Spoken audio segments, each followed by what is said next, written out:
네, 크로스 시리즈 세 번째 시간입니다. 복음과 삶은 어떤 연관이 있습니까? 라는 주제입니다. 복음과 삶은 어떤 연관이 있습니까? 라는 주제입니다. 뭐 중간에 하시다가 궁금하신 거 있으시면 손 들고 얘기하셔도 괜찮습니다. 자, 한번 출발해 보도록 하겠습니다. 오늘 두 가지 딱 나눌 겁니다. 복음을 어떻게 적용할 것인가? 그리고 복음이 어떤 단계로 적용이 되는가? 복음은 어떻게 복음을 적용할 것인가? 그리고 복음이 적용되는 단계에 대해서 두 가지만 나눠보도록 할 텐데, 이 두 가지에 대해서 나눌 내용이 되게 많습니다. 되게 많아서 사실 이것도 좀 추린 건데요. 자, 일단 출발해 보도록 하겠습니다. 중간중간 읽어가면서 중간에 제가 덧붙이면서 함께 가보도록 하겠습니다. 1주차에는 교회란 무엇인가를 함께 나눴습니다. 기억나시나요? 네.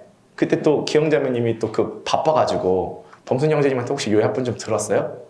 안 들었죠? 꼭 들으세요. 블랭크 난 거 꼭 들어야 돼요. 이게 왜냐면은 또 이제 같이 공유를 해야 되니까요. 엄청 뭘 맛있게 드시네요. 사과즙을 이렇게 드시네. 자, 그때 이제 나눴던 내용이 죽은 정통과 비정통입니다. 죽은 정통은 복음을 적용하기를 포기하고요. 비정통은 복음에서 명백하게 이탈합니다. 실제로 이 두 가지 케이스의 교회는 모두 다 존재합니다. 복음이 건너가야 됩니다. 그 중간다리를 신학적 비전이라고 명명했습니다. 기억나시죠? 신학적 비전? 그 중간다리요. 그래서 여러 가지 질문들, 소망들, 거부감들 이런 것들을 해야 되고요. 그 과정 가운데에 질문과 소망, 갈망, 거부감 등을 다루어야 합니다. 2주차에는 지난주입니다. 2주차에는 복음에 대해서 나눴습니다. 복음이 무엇인지 알려면 무엇이 복음이 아닌지를 알아야 합니다. 종교, 충고, 조언, 율법 등은 복음과 구분됩니다. 틀린 것이 아니라 구분된다는 것을 좀 기억을 해주시면 감사하겠습니다. 복음과 반대되는 두 가지 성향이 있습니다. 이것을 이해하는 게 매우 중요한데요. 하나가 종교고 하나가 비종교입니다. 다른 말로 율법주의와 율법 폐기주의인데요. 율법주의와 율법 폐기주의는 나타난 현상으로 보면 극과 극입니다. 율법주의는 되게 열심히 하고요. 율법 폐기주의는 되게 막 삽니다. 자, 그런데 여기서 핵심이 뭐냐면 율법주의와 율법 폐기주의는 현상은 다른데 본질은 같다는 것입니다. 어떤 본질은 같냐면 하나는 자기의 의를 숭배했고 다른 하나는 자신의 쾌락을 숭배했습니다. 둘 다 하나님에 대한 사랑과 그분을 즐거워하는 것은 결여되어 있었다는 거죠. 복음은 하나님께서 그리스도를 통해 행하시는 사건입니다. 그 일이 성령님으로 인해 우리에게 적용되는 것이죠. 우리가 행동하는 것은 자신의 의 때문이 아닙니다. 그리스도를 향한 감사와 감격, 은혜의 작용 때문입니다. 그렇죠? 그래서 복음은 율법주의도 아니고 율법 폐기주의도 아니고 제3의 길을 제시합니다. 이걸 꼭 기억해야 됩니다. 율법주의가 잘못됐다 그러면 다들 율법 폐기주의로 생각하거든요. 그럼 편하게 아무것도 하지 말자, 예배도 드리지 말자. 절대 그렇지 않죠. 하나님을 향한 즐거움과 감사, 기쁨 속에서 우리의 행위가 나타난다는 것입니다. 자, 근데 여기까지 이해하고 동의하셨을 겁니다. 근데 혹시 이런 생각이 드시지 않습니까? 그래, 그래서 뭐? 나와 무슨 상관인데? 물론 신앙이 좋으신 분들, 복음의 가치에 동의하시는 분들은 이 자체만으로도 감격이 되실 겁니다. 그러나 대다수의 사람들은 실제 문제에 치여 삽니다. 그렇죠? 대다수의 사람들은 실제 문제에 치여 삽니다. 우리의 관심은 실존입니다. 조금 더 쉽게 표현하면 우리의 관심은 삶입니다. 아무리 복음적 가치 자체에 동의하고 공감할지라도 여전히 우리는 삶에 대해 고민합니다. 가정을 해보겠습니다. 내 삶에 어떤 문제나 고민이 있습니다. 주일 예배 설교 때 그것을 어떻게 받아들이죠? 예배 설교를요. 내 삶의 문제랑 연관시켜서 받아들이려고 합니다. 다음과 같은 것들이 우리의 실존적인 고민입니다. 제가 예시를 좀 갖고 와봤습니다. 좀 상상을 가정해서 이런 예시들이 있을 것 같아요. 실존적 고민 이런 것들입니다. 회사에 답답한 직원이 있습니다. 말귀를 못 알아듣습니다.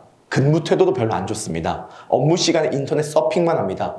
굳이 말을 걸고 싶지 않습니다. 시시한 농담 같은 것을 때때로 던지는데 더 꼴불견입니다. 기본적으로 눈치가 없는 것 같습니다. 눈치도 없는데 고집은 더럽게 강합니다. 자, 2번입니다. 회사 상사가 매우 부당합니다. 자신의 잘못을 저에게 전가시키는 느낌입니다. 다른 직원과 저를 은근히 차별합니다. 물론 제가 부족해서 실수할 때가 있는데 필요 이상으로 너무 심하게 갈굽니다. 저에 대해서 분명 오해가 있는 것 같아요. 저도 합리적인 사람이기에 납득되는 지적을 하면 받아들일 수 있겠어요. 근데 논리에 맞지 않는 지적을 할 때마다 화가 나요. 회사 업무는 힘들지 않습니다. 근데 그 3사 때문에 너무 힘들어요. 회사 가는 것이 지옥 같습니다. 세 번째 예시요. 주일 오전 교회를 가려고 준비하는데 아내가 늦장을 부립니다. 분명 오늘은 늦지 말자고 경고했는데요. 내 말을 무시하는 것 같아요. 화장을 하는데 1시간 반이라니요?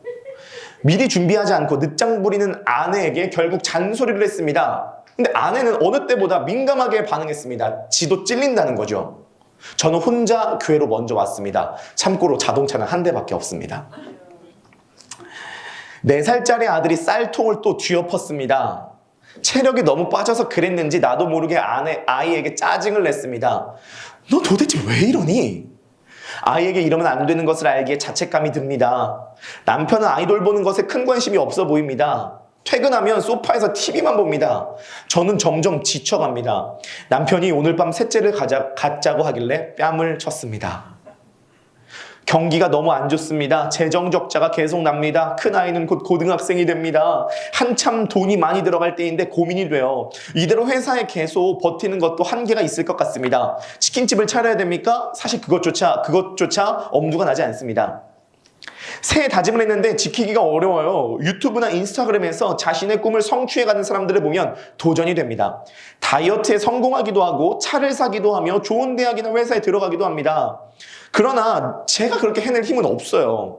앞으로 결혼을 할 수 있을지도 모르겠습니다. 한번 사는 인생 잘 살아보고 싶은데 내 맘 같지가 않아요. 나라가 큰 위기에 빠졌습니다. 대한민국이 무너지기 직전입니다. 당장 시청이나 광화문 앞으로 나가야 해요. 태극기 또는 촛불을 들어야 할 때입니다. 정의가 바로 세워지고 정치가 바로 세워져야 합니다. 내가 사랑하는 이 나라가 하루아침에 이렇게 무너질 수는 없습니다. 요즘 나라 걱정 때문에 잠을 잘 수가 없습니다. 아들이 방에서 나오지 않아요. 5년째 게임 중독입니다. 뭐라고 말을 해줘야 할지 모르겠습니다. 대화가 통하지 않아요. 아들만 보면 답답합니다. 게임하는 아들 이해해보려고 과일도 갖다 주고 밥도 차려줘 봤어요. 관심을 아예 꺼보기도 했습니다. 기도응답도 빨리 되지 않아요. 수련회 가면 5만 원 준다고 해서 보내보기도 하고 상담도 받아봤습니다. 온갖 방법을 다 동원해봤어요. 그러나 여전히 아들은 똑같습니다. 미래가 걱정입니다. 내일을 알 수 없습니다. 대한민국의 아파트가 이렇게 많은데 내 집은 없습니다. 인스타그램에는 온통 잘 사는 사람뿐인데 나만 뒤처지는 것 같아요. 미래를 생각할 때 무기력감이 올라옵니다. 불안감이 가중되는 것 같습니다. 외로워요. 쓸쓸해요. 어디 마음 편히 얘기할 것도 없어요. 런닝크루에 얼마 전에 가입을 했는데요. 새로운 사람을 사귀는 것도 조금 지치는 것 같습니다. 저는 진실한 관계를 원할 뿐이에요. 헤어진 여자친구에게 새로운 남자친구가 생긴 것 같아요. 오늘 밤에 카톡 프로필 사진을 보았습니다. 외로움이 더 짙게 몰려옵니다. 제 나이는 42세입니다. 수학을 왜 해야 되는지 모르겠어요. 우리 부모님은 수학 없이도 잘 사는 것 같아요. 2차 방정식은 인생 어디에 쓸모 있는 것이죠? 왜 바벨탑 사람들은 죄를 지어서 언어를 흩어지게 만들었나요? 영어 때문에 너무 힘이 들어요. 투 부정사를 배우는데 이 모든 것을 그저 부정해버리고 싶습니다. 오 주여. 다양한 세대가 각자 자기의 인생 앞에 놓여진 실존적 고민을 한다는 거예요. 그러면 제 문제의식은 이겁니다. 복음과 이 실존적인 문제는 따로 노는 건가요? 교회에서는 복음 배우고 실존적인 고민은 실존적인 고민대로 하는 건가요? 그게 아니라는 것입니다. 그래서 복음은 반드시 구체적인 상황까지 영향을 미쳐서 적용이 돼야 된다는 거예요. 우리는 이런 실제적인 고민들을 하면서 살아갑니다. 위에 제시한 것들보다 고민이 조금 더 얕을 수 있고 때로는 훨씬 더 클 수 있습니다. 사랑하는 사람과의 이별, 파산, 죽음에 이르는 병 등을 겪고 있을 수 있습니다. 또는 현재적으로는 평안하지만 앞으로 닥칠 문제들에 대해서 깊은 고민을 갖고 있는 사람도 있을 것입니다. 예수님께서 오셨습니다. 율법의 모든 요구를 성취하셨습니다. 우리 대신 저주를 받으셨습니다. 그리고 부활하셨습니다. 이것은 진리죠. 이것은 복음이죠. 그러나 우리는 여전히 문제 상황 가운데 파묻혀 삽니다. 그렇죠? 복음은 우리가 겪고 있는 문제와 연관이 전혀 없는 것입니까? 교회는 뜬구름 잡는 소리만 하는 곳인가요? 정신승리 하자는 것입니까? 제가 지금 이렇게 말씀을 드리는 게 지금 설교하는 것이 아니라 교회의 방향성과 스피릿에 대해서 나누고 있는 시간인 거죠. 크로스포인트 교회 그 방향성에 대해서요. 그래서 비그리스도인들이 교회보다 법당을 더 많이 찾아갑니다. 법륜스님의 증문죽설이 유행하는 이유가 뭐죠? 엊그제 유퀴즈에 나오셨더만요. 법륜스님 유퀴즈에 나오셨습니다. 유재석 하는데 왜 유행하냐면 삶의 실제적인 문제를 다뤄주기 때문입니다. 전 지금 스님을 긍정하자는 게 아니에요. 현상이 지금 그렇다는 겁니다. 현상이.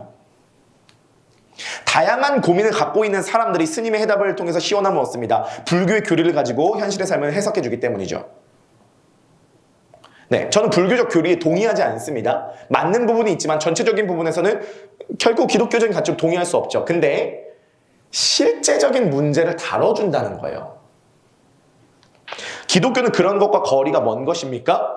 복음은 삶과 분리되어 있나요? 복음은 부부관계와 상관없는 추상적 내용입니까? 자녀를 키울 때 복음의 원리는 작동하지 않는 건가요?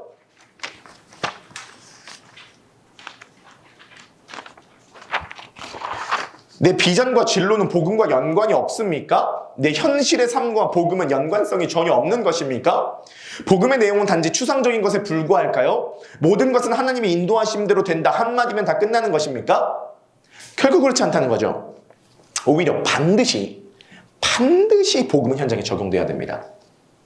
왜냐면요. 자, 이유가 있습니다. 복음이 현장에 적용돼야 되는 이유를 말씀드릴게요. 그게 성육신 때문이요. 예수님은 인간으로 현장에 오신 거예요.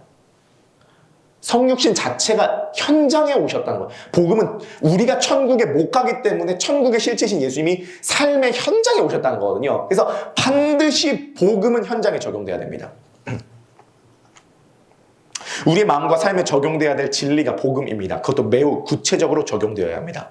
성경적 근거가 있습니다. 자, 복음이 삶에 적용돼야 되는 게 성경적 근거가 있냐 우린 찾아봐야 돼요. 왜냐면 모든 건 성경의 지도를 받아야 되기 때문에 성경적 근거가 있죠. 자, 말씀드리겠습니다. 예수님은 실제 귀신을 쫓아내셨습니다. 배고픈 자들에게 차고 넘치게 떡을 주셨습니다. 오병이어죠. 포도주가 떨어진 결혼잔치집에서 물로 포도주를 만드셨습니다. 가나의 혼인잔치죠. 죽은 나사로를 살려주셨습니다. 문둥병을 치유해 주셨습니다. 깨어진 관계를 회복시켜 주셨습니다. 낙심한 자의 마음을 위로하여 주셨습니다. 상담을 해주시기도 했습니다. 이 모든 것은 사실 그리스도의 십자가를 가리키는 사건이지만 현실적인 문제를 다루어 주기도 했다는 거죠. 놀라운 것은 예수님은 현실적 문제에 대한 구체적 해답과 복음을 연결시키셨다는 겁니다. 자, 이게 흥미로운 지점인데요. 자, 이런 것입니다. 예를 들어 배고픈 자들에게 보리떡 5개와 물고기 2마리로 5,000명을 먹이셨습니다. 이건 현실적 문제를 다뤄주신 거예요. 그죠? 배고픈 자들에게 떡을 준 거니까 이건 재정적 문제랑 연관되는 겁니다. 오늘날. 근데 특이한 게 뭐냐면 현실적 문제를 다뤄주신 것을 가지고 복음으로 연결시킵니다. 요한복음 6장 48절입니다. 오병이어 사건 이후에 예수님께서 이렇게 말씀하십니다. 시작. 이게 매우 흥미롭습니다. 현실적 문제로 끝나지 않고 그것을 해결해 주시고 난 다음에 이것이 어디로 연결되는지를 말씀해 주십니다. 바로 복음. 나 자체가 생명의 떡이다라고 말씀해 주시는 거죠. 그래서 결국 예수님께서 다루어 주신 문제는 지금 복음과 분리되지 않고 계속 연관되어서 하고 있습니다. 처음부터 내가 생명의 떡이다라고 하지 않으십니다. 이게 중요해요. 처음부터 내가 생명의 떡이다라고 하지 않으세요. 실제 떡을 주시고 배부르게 하신 다음 내가 생명의 떡이다라고 말씀하십니다. 삶에 대한 문제와 고민에 대한 실제적인 해답과 함께 복음을 제시하셨습니다. 우리도 이러한 예수님의 사역의 모범을 따라야 합니다. 가정 문제, 재정 문제, 진로 문제, 관계 문제, 육신의 문제를 겪고 있는 자에게 복음만 전하는 것이 아닙니다. 그 문제가 복음 안에서 어떻게 해결될 수 있는가에 대해서 나눠야 됩니다. 떡을 주고 생명의 떡이신 예수를 전해야 알아듣게 됩니다. 현재 선교학에서 복음과 떡에 대한 부분은 계속 논의되고 있습니다. 그러나 중요한 것은 두 가지 모두 필요하다는 것입니다. 사복음서의 전통은 사도행전과 서신서에도 계속 연계됩니다. 복음을 전하고 복음이 떡. 이제 떡은 비유예요. 실제 삶에 대한 여러 고민들을 상징한다고 볼 수 있겠습니다. 복음을 전하고 이 복음이 떡과 어떻게 연결되는지를 뚫어줘야 됩니다. 그 역으로도 가능합니다. 떡을 먼저 먹여줍니다. 실제적인 문제를 먼저 다룹니다. 그리고 그것을 나중에 복음과 연결시킵니다. 복음을 제시하고 이 복음이 삶의 문제로 가든지 삶의 문제를 먼저 다루고 이것을 복음으로 연결하든지 두 가지 케이스가 다 나오게 되는 거죠. 다양한 세대, 비그리스도인, 교회 안의 종교인 등에게 복음을 전하기 위한 다양한 적용점들을 고민해야 됩니다. 기독교 안에서 이런 고민과 사역들이 펼쳐지고 있습니다. 예를 들어서 이제 베이직 교회는 매주 저녁 예배를 답답답이라는 제목으로 대화 형식으로 예배를 드립니다. 실제적이고 신앙적인 고민들과 질문들을 복음으로 풀어가는 것이죠. 네. 이제 조정민 목사님 답답답입니다. 그래서 실제적인 적용에 대해서 주일 저녁 예배를 대화 형식으로 이렇게 합니다. 좀 흥미롭죠. 그러니까 오전 오후 예배는 그냥 일반적인 방식으로 하고요. 저녁 예배 방식을 이제 이러한 Q&A 방식으로 하는데요. 이제 매우 흥미롭고요. 전 지금 뭐 법륜스님의 증문즉설 방식이나 조정민 목사님 답답하다 이런 게 전혀 아니라 형식을 지금 얘기하는 것이 아니라 실제적 문제를 복음 안에서 함께 다뤄줘야 된다는 겁니다. 흥미로운 것은 1세기 당시 예배의 중심에 삶의 고민을 나누고 실제 문제에 대한 해답을 복음을 통해 찾는 시간이 있었다는 겁니다. 이게 흥미로워요. 다음은 1세기 교회 예배 이야기에 나오는 한 대목입니다. 이 1세기 교회 예배 이야기는 로버트 뱅크스라고 하는 실제 초대교회 그 전문가가 고증을 통해서 1세기 예배를 다 적어놨어요. 소설 형식으로. 이 책은 1세기 당시 예배를 역사적 고증을 철저히 검증하여 만든 책입니다. 근데 이 예배 중간에 다음과 같은 대목이 나옵니다. 그래서 이 다음과 같은 대목에 대해서 잠시 제가 인용을 해왔는데요. 1세기 예배 중간에 설교 시간에 어떤 내용을 갖고 있는지 한번 보도록 하겠습니다. 실제로 이런 일이 있었다는 거예요. 아굴라가 말했다. 루시아, 아까 하려던 말을 계속해요. 종이 대답했다. 사실 조금 멋쩍네요. 아리스토블로님과도 관계된 일이었어요. 하지만 아리스토블로님이 제게 직접 말하라고 복도도 주셨어요. 문제란 다름이 아니라 아리스토블로님이 저를 해방시키신다는 거랍니다. 전 그분의 제의가 감사하면서도 과연 이래도 되는 건지 판단이 서지 않습니다. 여태껏 하나님이 그분을 섬기려고 저를 부르셨다는 확신으로 살아왔으니까요. 그 일을 위해서라면 지금 이대로가 제겐 가장 좋거든요. 그러나 주인님은 제가 해방되는 것이 더 좋다고 생각하실 뿐 아니라 일하는 환경이 바뀔 이유도 없다고 보신답니다. 아리스토블로도 동의를 표하면서 자신이 생각하는 이유를 더 들었다. 자, 지금이 어떤 상황이냐면 2000년 전 1세기의 가장 실제적인 문제 중에 하나가 뭐냐면 노예 해방 문제였습니다.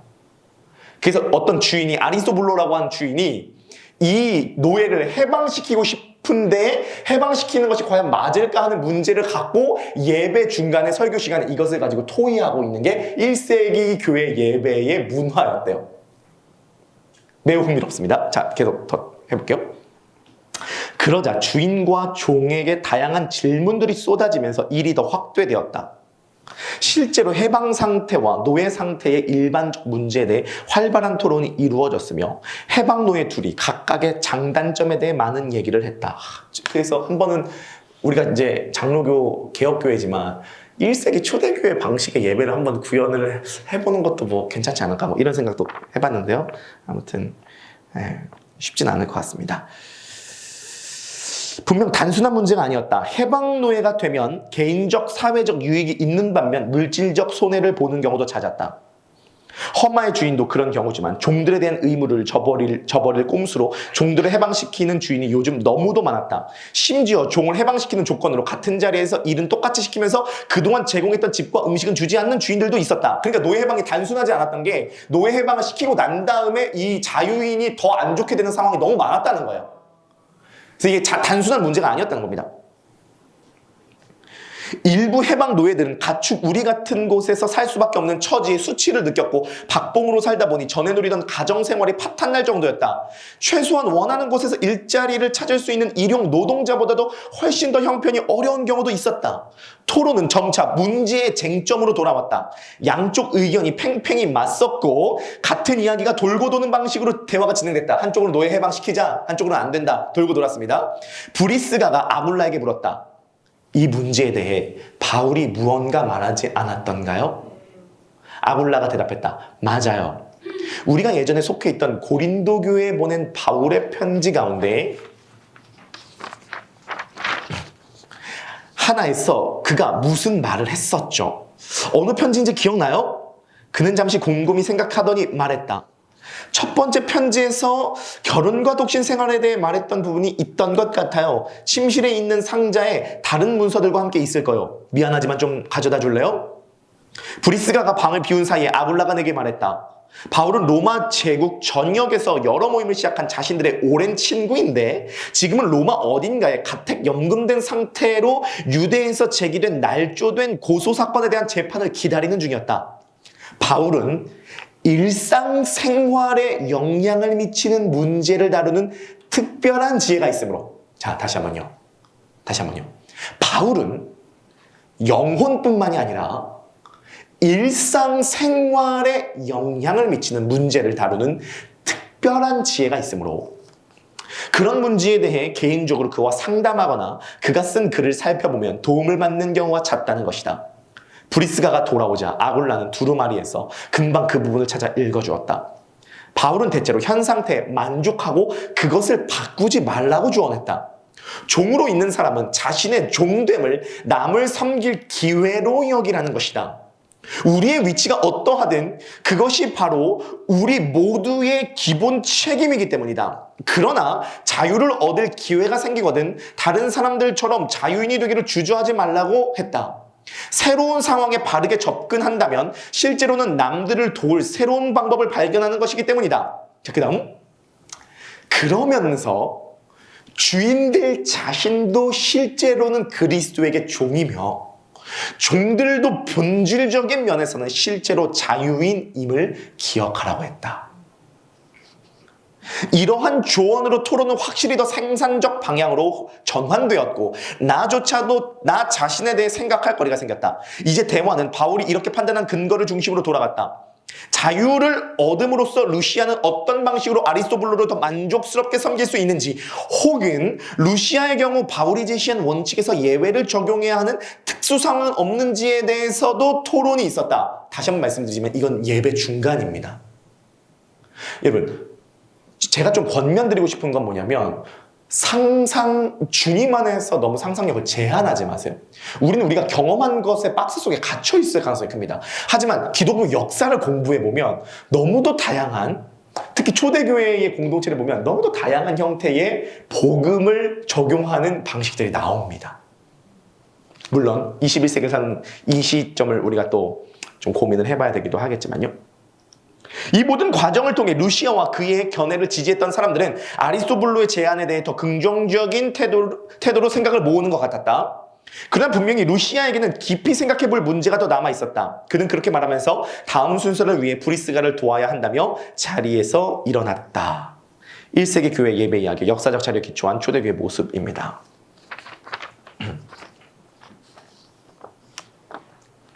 이 지점은 매우 흥미롭습니다. 예배 중간에 루시아의 노예 해방 문제를 가지고 깊은 논의를 합니다. 1세기 예배에서 우리가 배울 수 있는 중요한 지점은 3가지 정도가 있습니다. 이 상황에서요. 자, 첫 번째, 실제적인 이야기를 예배 가운데 나눴다는 거예요.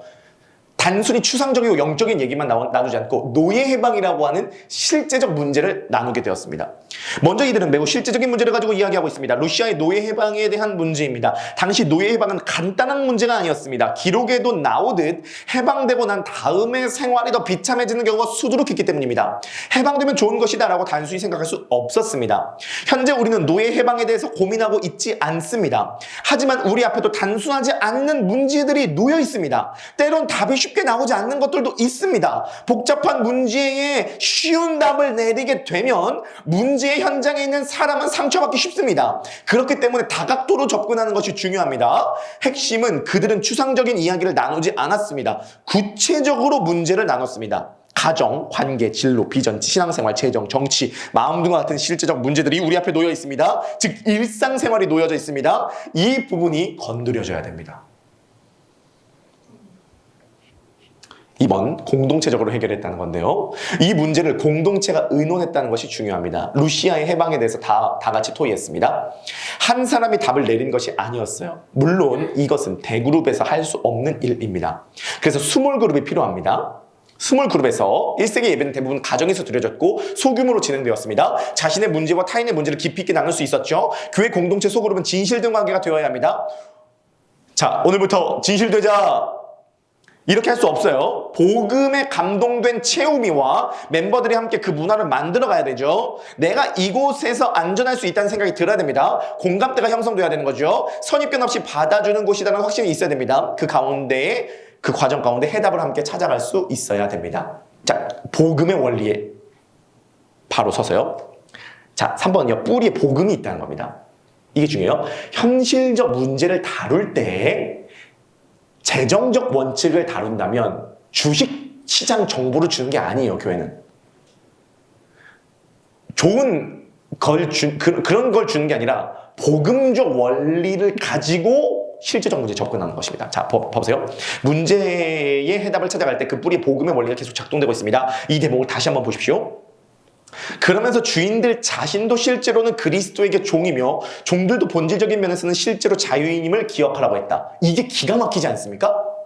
바울이 노예 해방에 대한 문제를 다룰 때 그리스도 안에서 주인도 왜 종인지, 종들도 왜 자유인인지에 대한 것으로 제시하고 있는 거예요. 그러니까 상황은, 바울 서신이 왜 중요하냐면 상황은 여러 가지로 펼쳐지는데 그 상황을 해석하는 복음적 뿌리가 있어요.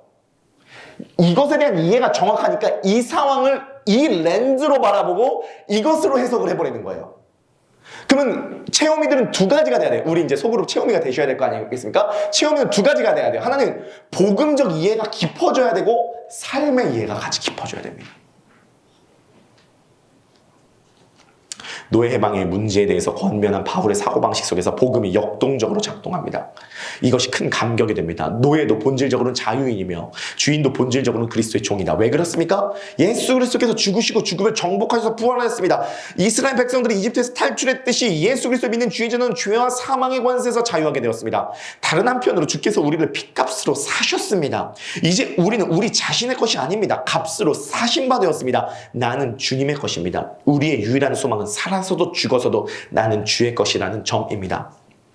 이 놀라운 교리로 끝나지 않아요. 실제 문제에 역동적으로 작동하고 있습니다. 예배를 함께 드리는 소그룹 공동체는 이 복음적 원리를 더 구체화시키는 작업을 진행했습니다. 그러므로 이거 한번 읽어보시겠어요? 파란색 글씨는요. 시작. 그렇죠. 소그룹 리더는요, 복음에 유창한 사람이 되어야 합니다. 복음 자체에 대한 이해뿐 아니라 복음을 적용시킬 능력을 함께 가져야 합니다. 교리적으로만 알고 있는 복음이 아니라 실제 문제를 복음으로 해석하는 능력을 가져야 합니다.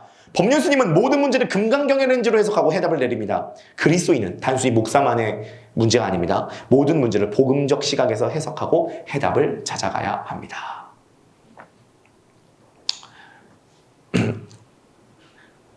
증문적설이나 답답답의 형식을 시행하자는 것이 결코 아닙니다.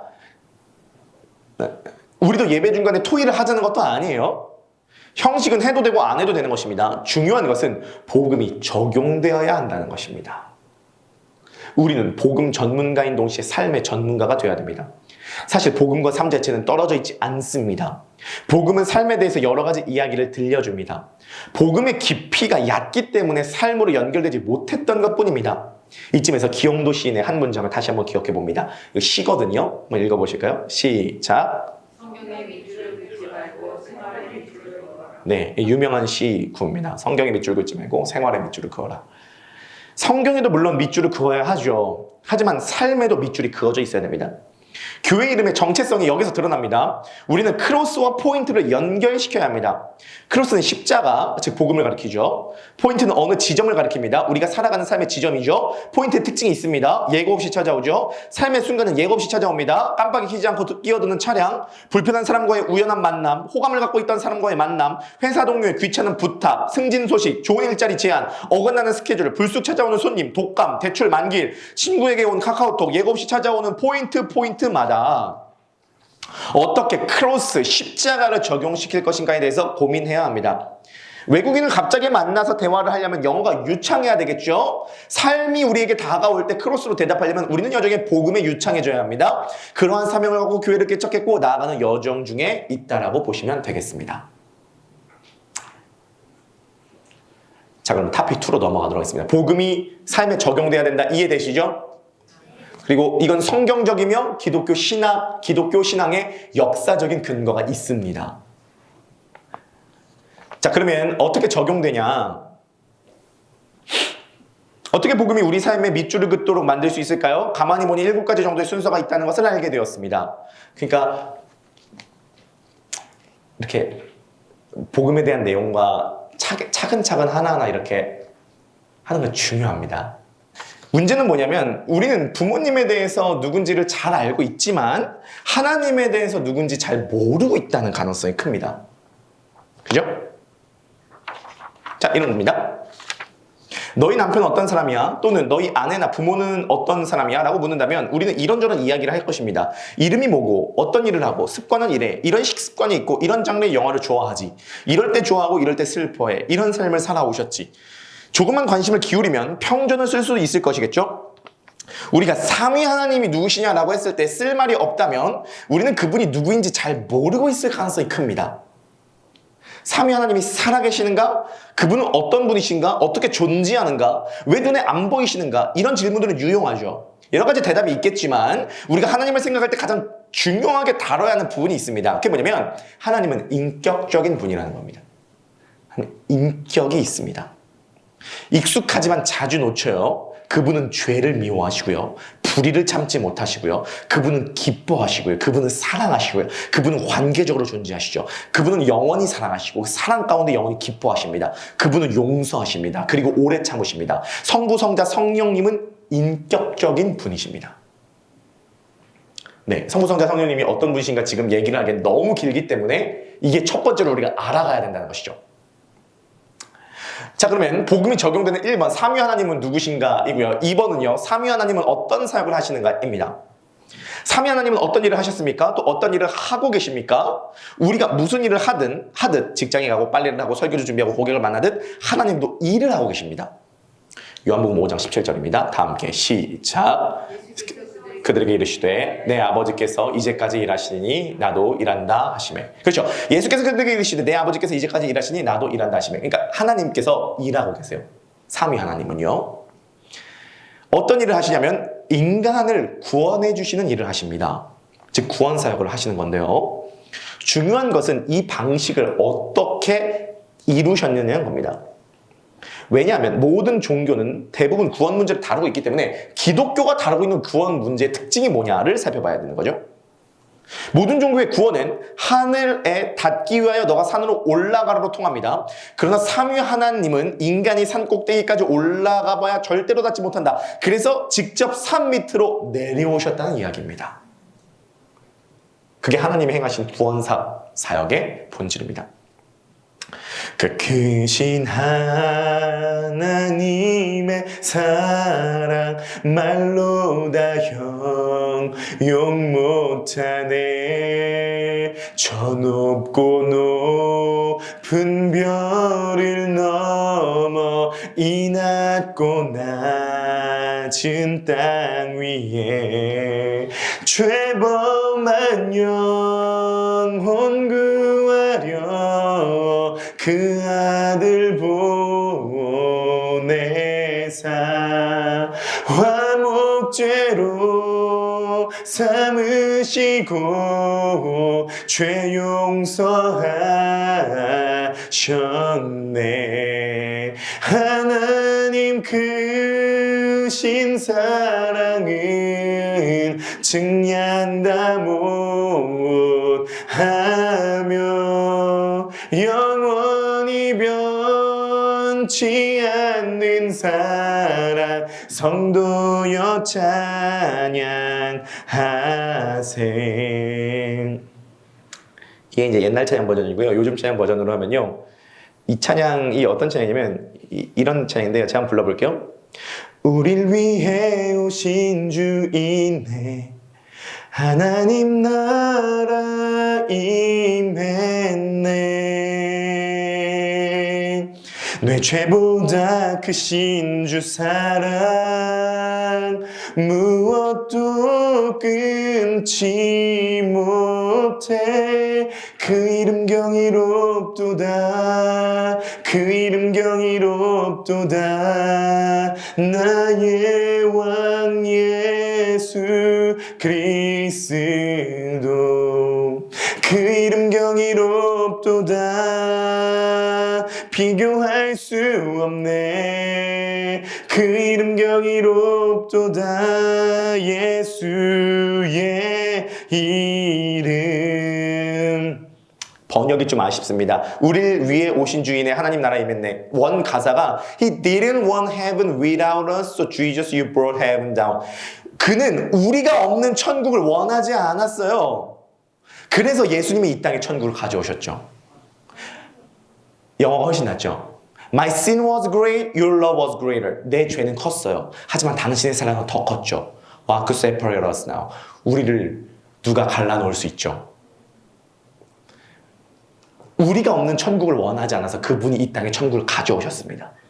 그게 삼위 하나님이 하신 일이에요. 저만 감동이 되나요? 네, 천국을 갖고 오셨어요. 그래서 그게 성육신인 거죠. 하나님은 우리가 없는 천국을 원하지 않으셨습니다.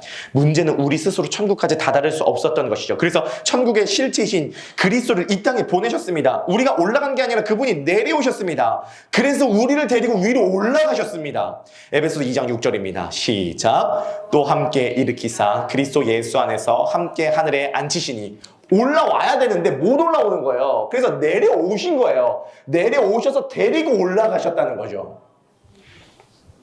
그분이 내려온 자리는 단순히 낮은 자리가 아니었습니다. 우리의 죄의 자리까지 내려오셨습니다. 죄는 대가가 따르죠. 죄의 대가는 죽음입니다. 그 대가를 예수 그리스도께서 대신 지불해 주셨습니다. 그 사건이 십자가인 거죠. 성령께서 죽음에서 예수를 일으키셨습니다. 즉 죽음을 이기셨습니다. 죽음은 죽었습니다. 그래서 신자는 죽음을 향해서 조롱할 수 있게 되었습니다. 사망아, 네가 어디 있니?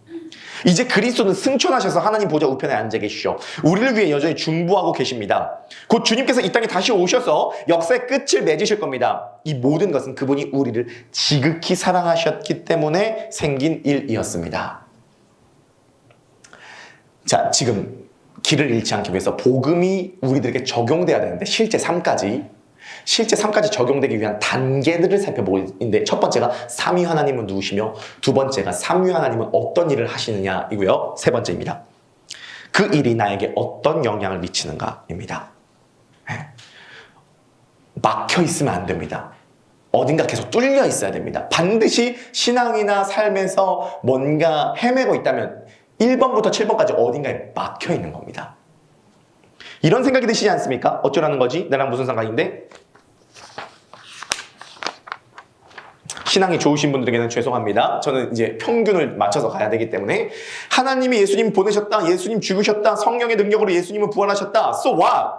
참 번거로운 일 하셨네. 우리 위해서 이런 일 다 하시고 우리 참 많이 사랑하셔. 자, 그런데요, 여기서 중요한 문제를 발견하게 됩니다. 복음에 대한 이해가 얕을 때는 이 문제를 깊게 다루지 못했는데요. 자, 어느 순간 성경이 굉장히 명료하게 이야기하고 있는 지점들을 발견하게 되었습니다. 이것인데요, 그리스도에게 일어난 일은 곧 나에게 일어나는 일이다. 자, 이거 중요해요. 중요합니다. 그리스도에게 일어난 일은 곧 나에게 일어난 일입니다. 그리스도께서 행하신 일은 단순히 나를 위해서 행하신 것만이 아니에요. 그게 복음에 대한 깊이가 뚫리지 않았을 때 그 방식으로밖에 생각하지 못했어요. 근데 저는 이제 로마서 강의가 다 끝나고 난 다음에 다시 로마서를 볼 때 이걸 명확하게 좀 들어오게 되었는데, 이거 굉장히 놀라운 일인데, 그게 뭐냐면 예수님은 나의 실체를 보여주세요. 예수님의 성육신은 우리가 얼마나 비참한 죄 가운데 태어났는지를 보여주시고요. 우리가 성탄절에도 말씀을 나눴지만요, 예수님 십자가는 우리가 얼마나 큰 죄인인지를 말해주고요. 십자가는 사랑하기 이전에 우리의 실존에 대한 폭로인 거죠. 예수님의 죽으심은 우리의 죽음을 나타냅니다. 그리고 예수님의 부활은 곧 우리의 부활이에요. 그러니까 예수님은 이 땅에 오실 필요가 없잖아요. 근데 이 땅에 오셔서 북치고 장구치고 하신 십자가 오시고 십자가 지시고 부활하신 그 모든 것들은 우리한테 벌어질 일이어야 됐기 때문에 그분한테 일어난 일인 거예요. 복음은 예수에게 일어난 그 모든 일이 나에게도 일어났다를 말해줍니다. 조건은 예수와 연합해야 된다는 것이죠. 로마서 6장 5절 다 함께 읽어보시겠습니다. 준비 시작.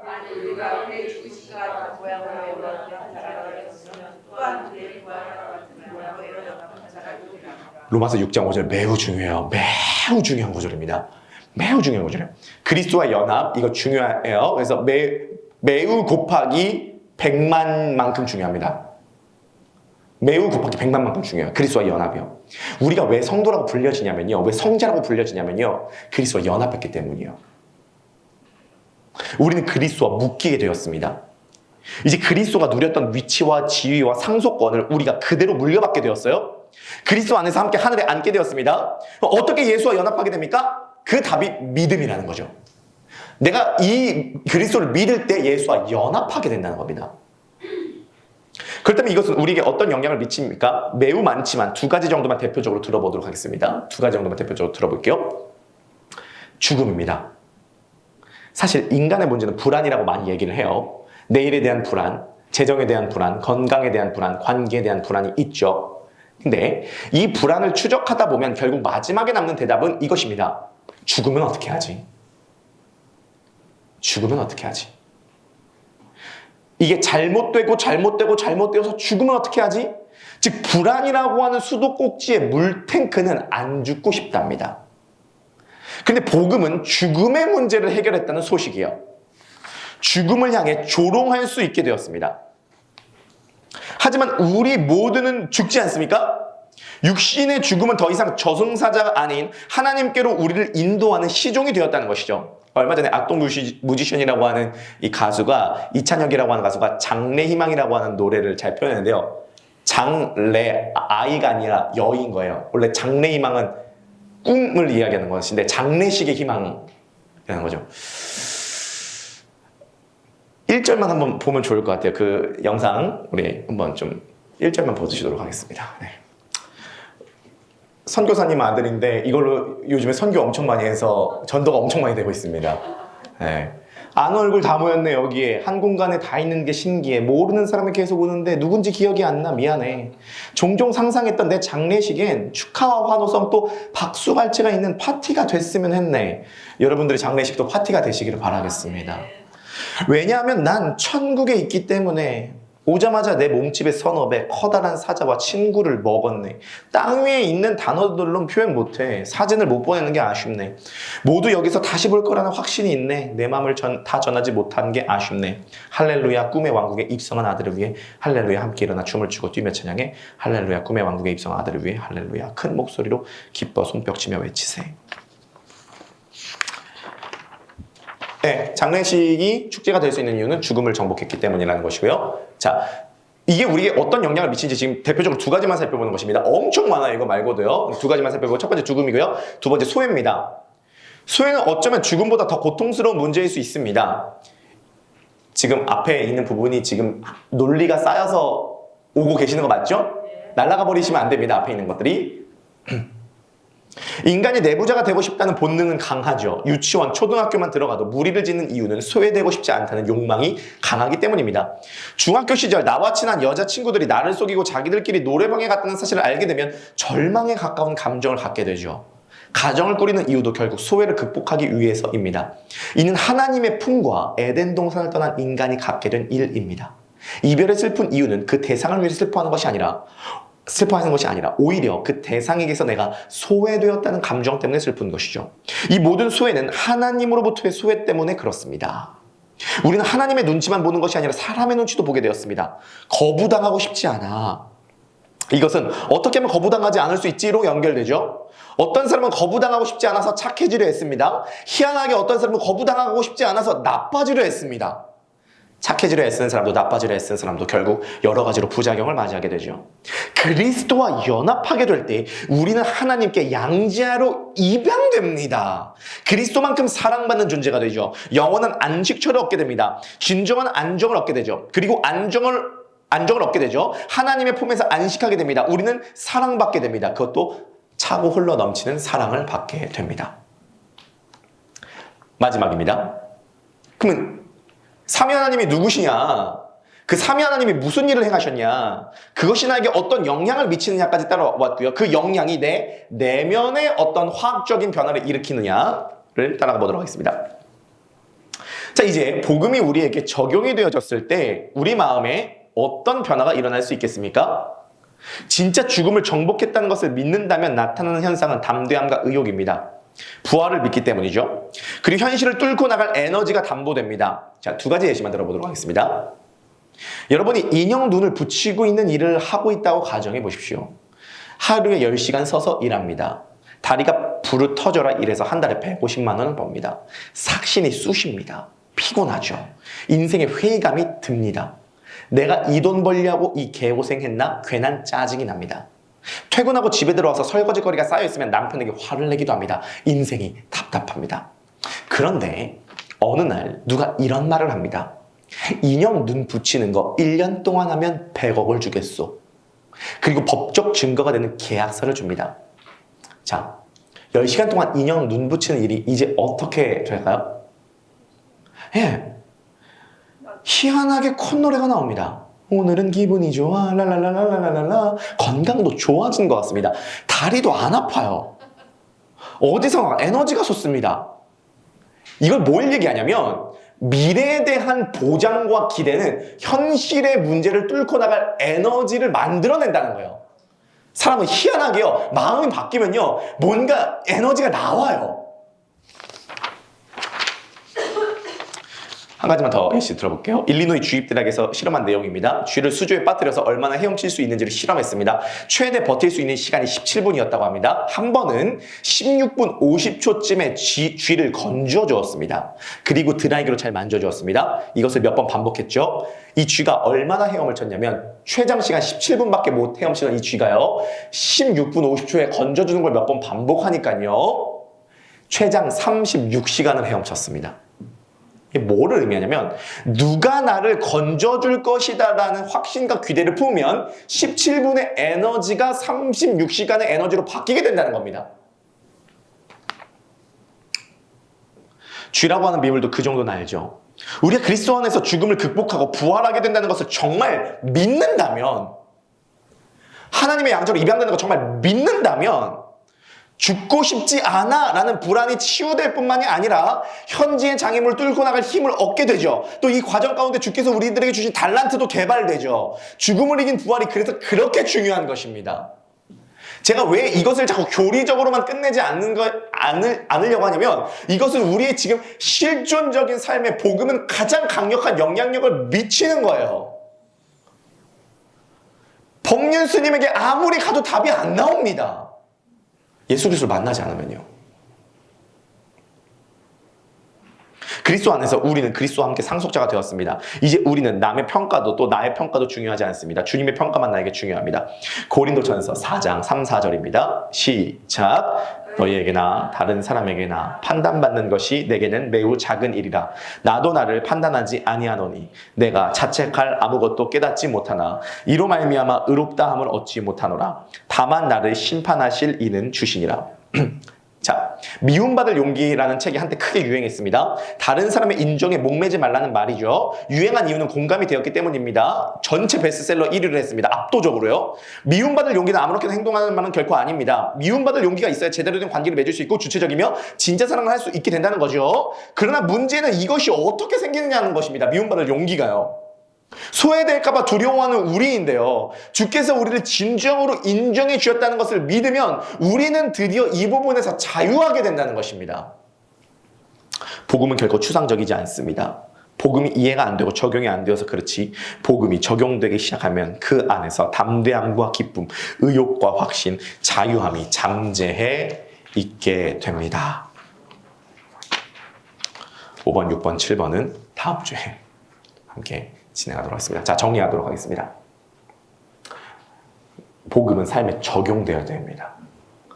예수님도 적용시키셨습니다. 성육신의 원리가 그것입니다. 기독교 역사에도 그것은 심심치 않게 볼 수 있습니다. 복음이라고 하는 이 거대한 내용이 우리의 영혼, 물론 영향을 미칩니다. 영혼뿐만이 아니라 구체적이고 실제적인 삶의 밑바닥까지 어떻게 들어가게 할 것인가가 교회의 사명이 되겠죠. 7가지 순서로 영향을 미칩니다. 삼위 하나님 누구신가? 가장 중요합니다. 그분이 행하신 일이 무엇인가? 두 번째로 중요하죠. 그것이 나에게 어떤 영향을 미치는가? 매우 중요합니다. 그래서 우리의 내면에 어떤 화학적 변화가 일어나냐? 매우 중요하죠. 이것이 나의 외부적인 태도와 행동으로 어떻게 나타날 수 있느냐? 매우 중요해요. 왜냐하면 살아있는 믿음은 행위를 낳기 때문이죠. 그리고 이것은 내가 당면한 이 문제에 어떤 영향을 미치고 이 문제는 그래서 어떻게 변화될 수 있는가가 7가지 단계로 우리가 함께 생각을 해볼 수가 있겠습니다. 바라기는 우리 크로스포인트 교회 성도님들께서 복음이 구체적인 삶에 적용되시기를. 이제 복음 우리가 많이 들었잖아요. 그러면은 저는 적용이 전방위적으로 많이 되냐? 그렇지 못하죠. 그래서 재밌습니다. 적용할 게 너무 많아요. 저 삶의 밑바닥까지. 날마다 복음을 묵상하세요. 정말입니다. 날마다 복음을 묵상하세요. 복음을 묵상하지 않으면 또 세상적인 것들이 우리들의 마음에 들어옵니다. 그래서 우리들을 불안하게 만들고 우리들을 두려워하게 만들죠. 지금 이제 우리가 한 번만 기도하고 마무리를 하도록 할 텐데요. 이 시간 한 번만 기도하실 때